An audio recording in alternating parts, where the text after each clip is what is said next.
Alright guys, in this video I'm going to be providing an update on the status of a second stimulus package, second stimulus check, and where we are in the stimulus negotiation.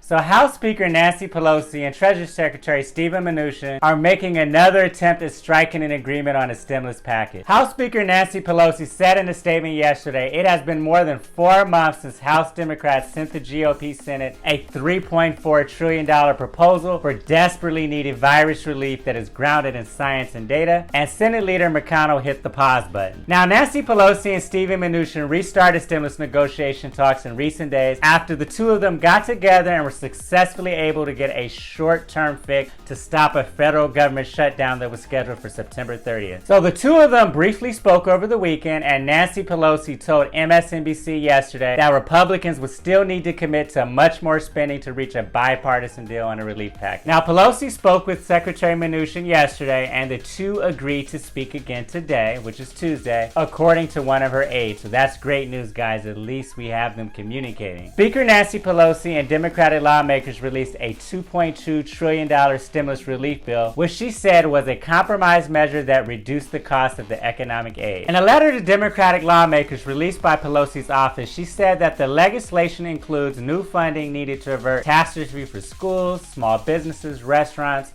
performance spaces, airline workers, and many others. So House Democrats reduced the size of the original package they approved in May, which was the HEROES Act, by more than $1 trillion by shortening the length of the benefit. Speaker Pelosi said on Monday, and I quote, "Democrats are making good on our promise to compromise with this updated bill. We have been able to make critical additions and reduce the cost of the bill by shortening the time covered for now." Now, Mnuchin has repeatedly said that both him and President Trump believe another stimulus package is necessary, but the White House, Democrats, and Republicans have yet to come to an agreement on the final price tag. So that's the biggest issue, guys. They can't come to an agreement on the size of the overall package. Now, Nancy Pelosi faces pressure from moderate House Democrats who say they want to see a bipartisan aid proposal that has a chance of becoming law. With that being said, guys, Senate Majority Leader Mitch McConnell is insisting that a package include liability shield protection against potential lawsuits brought against businesses, schools, and universities that reopened during the pandemic be a part of the legislation. So this is a priority for him. Now, Nancy Pelosi opposes this idea and did not include it in her new stimulus proposal. So it should be interesting, guys, to see where these negotiations go, because a lot of the Republican proposals have been left out of the bill, but I am hoping it is a starting point for negotiations. Democrats say the purpose of the new draft legislation is to show good faith and spark a more meaningful round of talk. The good news is, guys, is that Mnuchin and the GOP say that they are open to talks on the Democrats' new $2.2 trillion stimulus package that includes a second round of $1,200 stimulus checks, $600 in extra unemployment benefits, and $225 billion for schools. Alright, Joe, so the new proposal again includes $436 billion